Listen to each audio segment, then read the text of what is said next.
Now, what I'm sharing with you is my story of the journey through Alzheimer's, but you need to understand that everybody's story is unique, and you should not expect your own journey to be just like mine.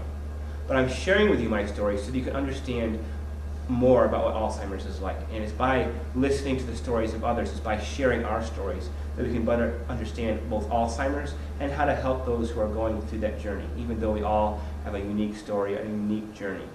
So don't feel like yours will or ought to conform exactly to mine. It will be different, it will be unique. But as we look at our Alzheimer's journey, we will see common threads, common struggles that everybody must face, that everybody must deal with. So this is my story for you. This, I don't know if you can see it, it's a little bit dim, but that picture right there is my grandfather and my younger brother Arlen from many, many, many years ago.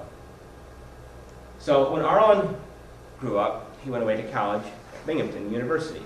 And we live out in the country, and it's a little far drive, but Grandma and Grandpa lived about 5 minutes away from Binghamton University. So Arlen moved to live with them when he was going to school. He was like a 5-minute commute, it's convenient, and the weekends he'd come home and visit. So for 4 years, Arlen lived with Grandma and Grandpa. And in his graduating year from college, in the spring, he came to me and said, "Rundy, I don't think Grandma's going to be able to take care of Grandpa much longer. And I'm thinking when I graduate this spring that I better not find a job, that I should instead stay home and help Grandma take care of Grandpa."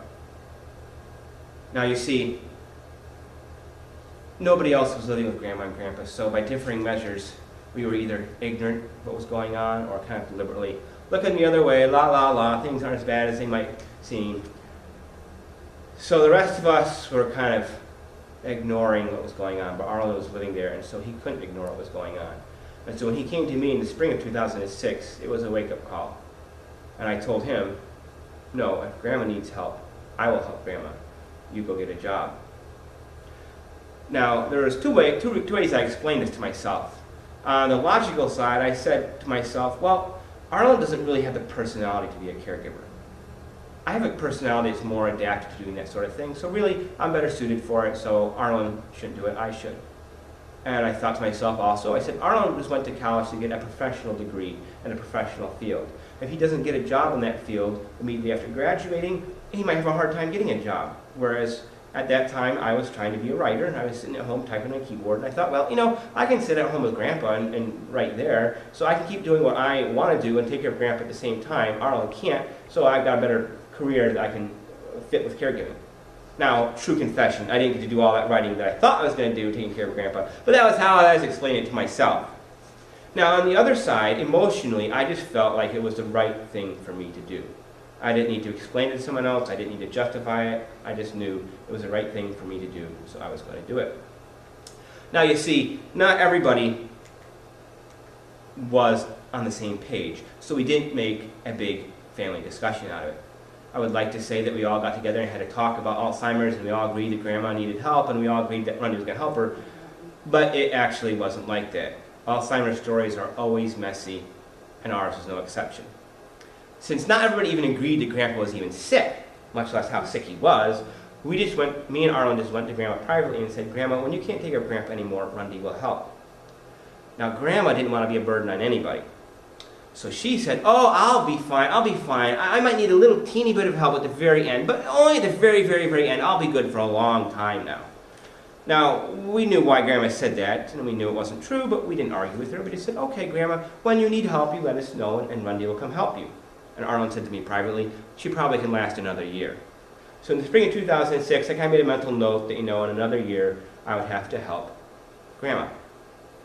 Well, then the fall of 2006 came around, and it was Arlen's birthday. So he was coming home to celebrate his birthday with the rest of us, but Grandma and Grandpa weren't coming anymore. They were not well enough to go traveling like that. So Arlen came alone.